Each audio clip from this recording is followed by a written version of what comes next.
ஆண்டவா மாதவா சாமி பொக்கவாயா பகவானே பகவானே ஆமா ராதா லவடா இருக்கிற கோஷிந்தா கோஷிந்தியா நன்றாக இருக்கிறதுடைய வார்த்தை மாதவ என்று அழைத்ததும் ஆண்டவ என்ற மனதில் மரியாதை வைத்து என்னை வணங்கினார். ஆமா கீழே பாதத்தில் அமர்ந்ததும் என்னை கேவலப்படுத்துகிறாயா? பரவாயில்லையா? நான் கேவலப்படுத்தல சாமி. வேறு யாரு உன்னை போட்டு இழிவாக என்னை பேசுவார்கள்? எல்லாம் சனிக்காலம் ஆனா பூரம் பக்தர் பூரம் கோயில் அப்படித்தான் கும்பிடுறாங்க. எவ்வாறு ராதா லவடா இருக்கிற கோஷிந்தா கோஷிந்து மாதவா மனிதர்களாக பிறந்தால் ஒவ்வொருவருக்கும் ஏற்றவர் கஷ்டம் என்பது வரும். ஆமா கஷ்டம் வந்தால் மட்டுமே கடவுளை நினைப்போம். அதற்கு முன்பு நாம் யார்? நாமே கடவுள். பெரியவர் சிறியவர் என்ற வேறுபாடு பாகுபாடு நம் மனதில் வரவே வராது. அப்படி கஷ்டம் வரும்போது யாரை நினைப்பார்கள்? என்னுடைய சன்னிதானத்திற்கு மக்கள் வருவார்கள். அப்படி வரும்போது உன்னை போன்று கேவலமாக இழிவாக பேச மாட்டார்கள். எவ்வாறு சொல்லி அழைப்பார்கள்? ராதாரமணே கோவிந்தா கோவிந்தா பச்சிவத்திலே கோஷிந்தா கோஷிந்தியா. ஏ காஞ்சி வத்தில என்ன ஆகும்? காஞ்சி வத்தில செவக்குறதுல சாமி பச்சிவத்தில் நல்லா செவக்குது பபுக்குன்னு பண்றாங்க. அப்படியா மாதவா? அவ்வாறு கிடையாது. என்னுடைய திருமணி என்று சொல்லக்கூடிய உடல் நிறமானது பச்சை நிறம். அதற்கு ஒரு பெயர் உண்டு. எப்படி சாமி? பச்சை திருமேனியனே கோவிந்தா கோவிந்தா மக்கடாமல பள்ளி கொல்றா கோஷிந்தா கோஷிந்தியா. நான் உட்காரம் இடம். ஆமா மக்கடா ஏ முறுக்கு மேல உட்கார்ந்தாகும் முறுக்கு நொறுக்கி விடும். மக்கடா வெள்ளம் 5-10 மார்க்கு சாமி. அதவா அங்கே அமர்வன் கிடையாது. பார்க்கடலில் பள்ளி கொண்டவனே கோவிந்தா கோவிந்தா சீமானமுட்டி ஐட்டுள்ளவனே கோஷிந்தா கோஷிந்தியா. உயரம் ஆமா சீமனமுட்டி எவ்வளவு இருக்குது? எவ்வளவு உயரம்? அப்ப அவ்வளவுதான் இருக்கிறனா? ஸ்ரீமந்தே நாராயணா கோவிந்தா கோவிந்தா ஏழு மலை மலை தங்கி இருக்கிறவனே கோஷிந்தா கோஷிந்தியா. என்னை வாவென்று சொல்லி அழைத்தேனே என்ன சொல்லணும்? என்னுடைய சன்னிதானம் எங்கே? மனைவி மக்கள் இல்லறம் இருப்பிடம் அல்ல அங்கதான். அங்கதானே நீ சொல்வதற்கு மட்டும் வேறு எங்காவது சென்றால் கடவுள் என்று வணங்குவார்களா? பின்ன எப்படி சாமி? அவ்வாறு கிடையாது. ஏழு மலை மீது தங்கி இருப்பவனே கோவிந்தா கோவிந்தா லட்கா மலையானே கோஷிந்தா கோஷிந்தியா. ஆமாடா அது என்ன மலை எனக்கு தெரியாது. ஒரு மலை ஒரு மலை லட்கா மலை. என்னுடைய மலைக்கு ஏதோ புதுசா பேர் வைக்கிறேன். ஆமா நான் என்ன திசையில் குடி கொண்டிருக்கிறேன்? வடதிசையில. அதற்கு ஒரு பேர் உண்டு. எப்படி? வடைக்கும் மலையானே கோவிந்தா கோவிந்தா அந்த புண்டுவாயா அகத்தில் வெள்ளிவாயா கவராம பூக்குவாயா மேலே இறந்து நீ கொடுத்த மரியாதை எல்லாம் எனக்கு போதும். போய் தூரமா நில்லு.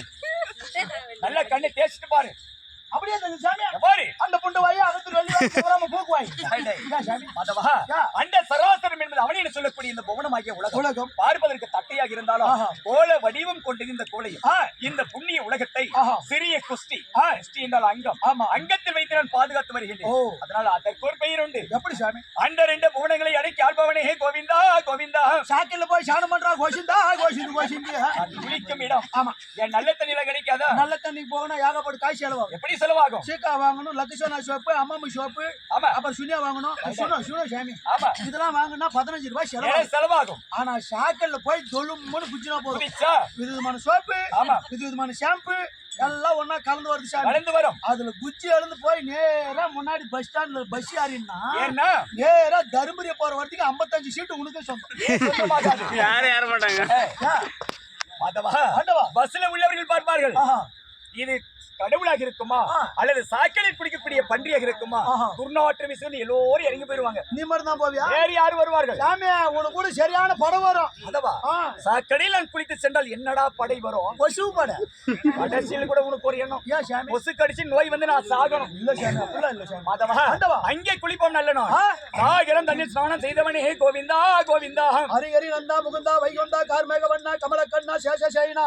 ஆமா உன் பாதத்தில் சாத்திகை கோடான கோடி அஷ்ட சௌபாக்கியம் பெற்று அன்புடனே அகிலம் என்று சொல்லக்கூடிய புவனத்தில் எந்த ஒரு குறியுமில்லாமல் நீடுவழியாக நீ வாழ உன்னை வாழ்த்துகிறேன். சித்தமே பாக்கி அதவா யாராக இருந்தாலும் உள் ஒன்று வைத்து புறம் ஒன்று பேசாதே. உதட்டில் உறவும் பள்ளியில் பகையும் வைத்து உறவாடி கருவறுக்க நினைக்காதே. யாரும் இந்த உலகத்தில் எதிரி கிடையாது. இல்லையா? கோபம் பாவம் அறியாது, ஆத்திரம் அறிவுக்கு சத்ரு இல்லையா? அப்படி இருக்கும்போது பெரியவர்களை சிறியவர்கள் வணங்க வேண்டும். அப்படி வணங்கும் போது பெரியவர்கள் எவ்வாறு ஆசை வழங்க வேண்டும்? அஷ்டம் என்றால் 8. இந்த உலகத்தில் ஒவ்வொரு மனிதனும் 8 பாக்கியம் பெற வேண்டும் இல்லையா? என்னென்ன பாக்கியம்? முதலில் எல்லோரும் நாம் நினைப்பது நாம் அழகாக இருக்க வேண்டும் இல்லையா? அழகு, குணம், குலம், பொருள், வித்தை, விவேகம், தனம், சம்பத்து, இதுதான் 8 பாக்கியம். அவ்வாறு நீ பெற்று வாழ உன்னை வாழ்த்துகிறேன். அவ்வாறு இருந்தாலும் பார் போட்டும் ராஜசபை, மாபெரும் மக்கள் சபை இல்லையா? இந்த மக்கள் சபையில எத்தனை மகான்கள் அமர்ந்திருக்கிறார்கள். அனைத்தும் தெரிந்தவர்கள் இருக்கிறார்கள். வேத புராணம் கற்று உணர்ந்தவர்கள் இருக்கிறார்கள். கல்வியிலே சிறந்தவர்கள் இங்கு அமர்ந்திருக்கிறார்கள் இல்லையா? அவர்களால் இந்த என்னக்கா இந்த நாள்ல சீக்கிரமா வரணும் இந்த கல்லூருக்குள்ள கூப்பிட்டு வந்து என்னத்துக்கா கூப்பிட்டேன் படிஞ்சிட்டீங்க படிச்சுட்டு நீ நட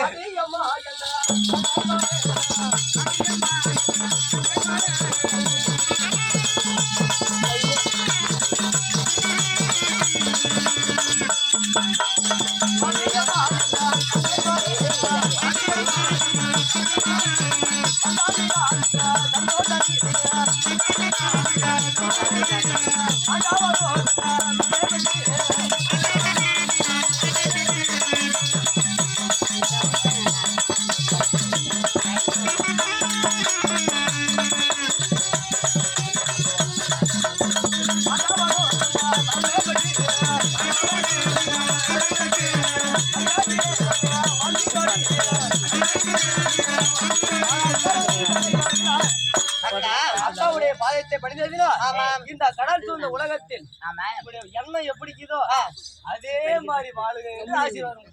அக்கா அப்படி இருந்தாலும் தங்களை போன்ற பெரியோர்களின் ஆசீர்வாதம் இருந்தால் எங்களுக்கெல்லாம் மூத்தவளாக இந்த அரண்மனைக்கு வந்து வளர்க்கப்பட்டவங்க. உங்களுக்கு பின்னாடி நாங்க வந்தவங்க. அப்படி இருந்தால் நீங்கள் தான் எங்களுக்கு பெரியவர்கள். உங்கள் பெரியவர்களின் ஆசீர்வாதம் இருந்தால் என்னாலும் நாங்கள் சீரும் சிறப்புமாக சுமங்கலிகளாக வாழ்ந்திருப்போம். சரி, அப்படி இருந்தாலும் சின்ன வார்த்தை என்ன கேட்கலாமா? அப்படி கேளு. அப்படியேவா அக்கா? இந்நாளையில் தங்கைமார் வர வேண்டும் என்று ஓடோடி அழைத்ததன் காரணம் என்ன அக்கா? அதற்காக இவ்வளவு அவசரமா சொல்லுக்கா.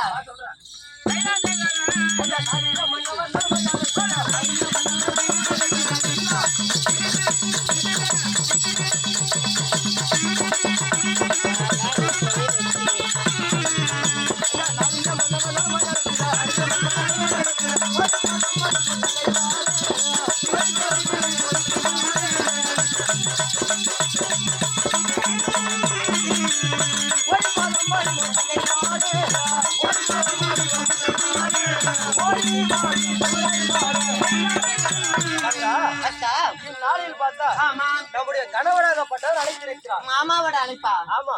மாமா கூப்பிட்டா மறுபேச்சே இருக்க கூடாது. நான் ஒருவனும் சென்றால் ஆகாது.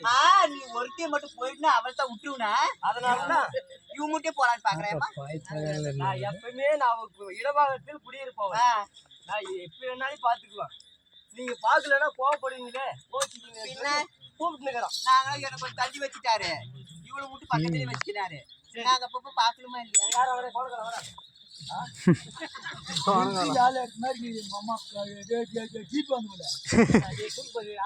போய் பாதிலே வந்து சோலார்பேட்டை வரைக்கும் போனோம். அதுக்கு மேல ரயில் காசியில திரும்பி வீட்டு போனோம். அன்னைக்கு நம்ம இங்கே தெரிஞ்சா சாதாரணமா இடம் போடுறேன். போனா இல்லையாடா நேரா இருக்குது. அவங்க சாமி போய் சொல்லி சீக்கிரமா வா. சாமி ஆண்டவா மாதவா ஆதிலட்சுமி பாதிலட்சுமி வேதிலட்சுமி எல்லாம் பூரா வந்து கூட்டுவா. சொன்னாரு தம்பி, சொன்னாரு உங்களுக்கு 3 பேர் பைபாஸ் போய் சொன்னாரு. சீக்கிரம் ஒரு பசிக்குது. போ எப்படி மம்பளம் விக்கிற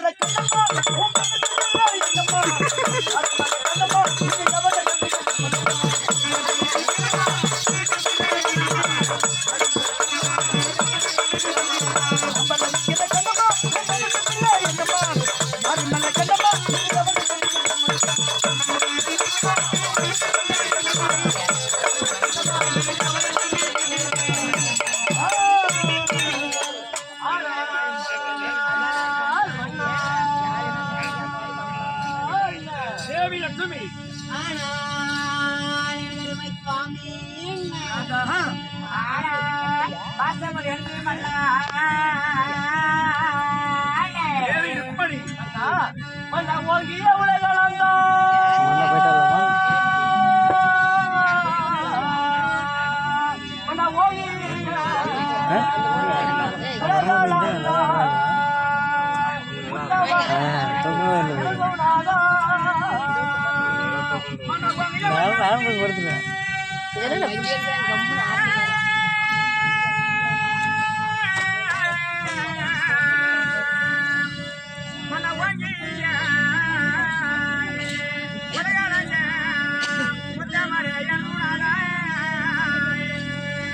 தாங்கிய மலைகள் எல்லாம் போர் குறையாக பிடித்த மன்னா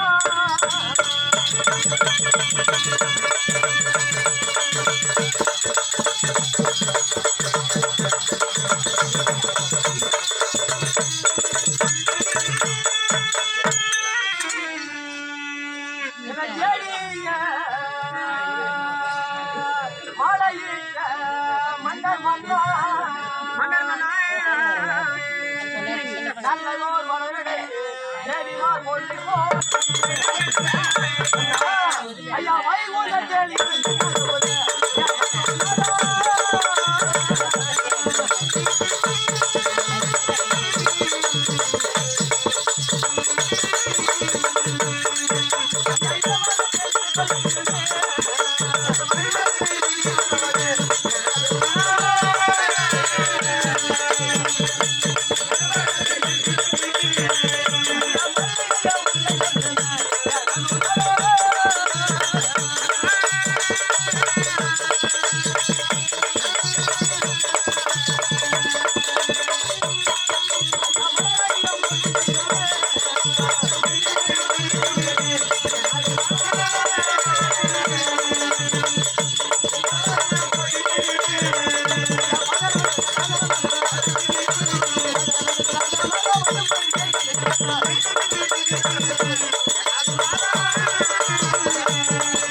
பாதத்தில் பன்னிரால் கால் கழுவி பட்டு அடைகளால் துடைத்து மல்லிகை முல்லை என்று சொல்லக்கூடிய அனைத்து ஜாதி மலர்களையும் பறித்து வந்து உங்களுடைய பாதத்தில் சாற்றி உன் இடபாகத்தில் அமர்ந்திருக்கக்கூடிய ஆதிலட்சுமி கோடான கோடி வணக்கம் தேவி ராதா தங்களுடைய திவா பொப்பாத கமலங்களுக்கு திரு வயதிலிருந்தே